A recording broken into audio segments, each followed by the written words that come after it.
कहानी यादों का जंगल। शहर के शोर और तेज रफ्तार जिंदगी से थककर अहमद ने फैसला किया कि वो कुछ दिन सुकून के लिए गांव चला जाए। गांव के करीब एक घना जंगल था जिसके बारे में बुजुर्ग अक्सर कहा करते थे कि ये सिर्फ दरख्तों का नहीं बल्कि यादों का जंगल है।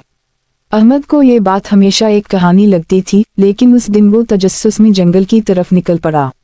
जंगल के अंदर दाखिल होते ही फिजा बदल गई।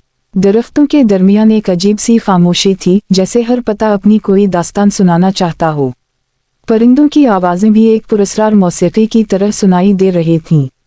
चलते चलते अहमद को लगा जैसे कोई उसका नाम पुकार रहा है। उसने पलट कर देखा तो एक दरख्त के तने पर रोशनी उभरी और उसमें उसके बचपन का मंजर नुमायां हो गया। वो मंजर जिसमें वो अपने दोस्तों के साथ गली में क्रिकेट खेल रहा था। अहमद की आंखों में आंसू आ गए। आगे बढ़ा तो एक और दरख्त के साए में उसने अपनी वालिदा को देखा, जो बचपन में उसके लिए दूध का गिलास लेकर आती थीं। अहमद की रूह कांप गई। ये जंगल वाकई यादों का जंगल था, जहां हर दरख्त इंसान के दिल की पोशीदा यादों को जिंदा कर देता था।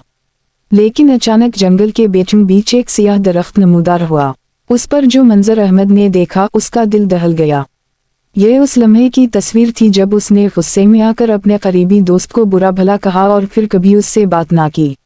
अहमद का दिल पछतावे से भर गया। जंगल की सरगोशी जैसे उससे कह रही थी, यादें सिर्फ देखने के लिए नहीं होती, उन्हें समझना और संवारना भी जरूरी है। अहमद भागता हुआ जंगल से बाहर निकला, मगर उसके दिल में एक नया अज़्म था। उसने शहर वापस जाकर अपने पुराने दोस्त से माफी मांगी और अपनी मां के साथ ज्यादा वक्त गुजारने लगा। यूं यादों के जंगल ने उसकी जिंदगी बदल दी।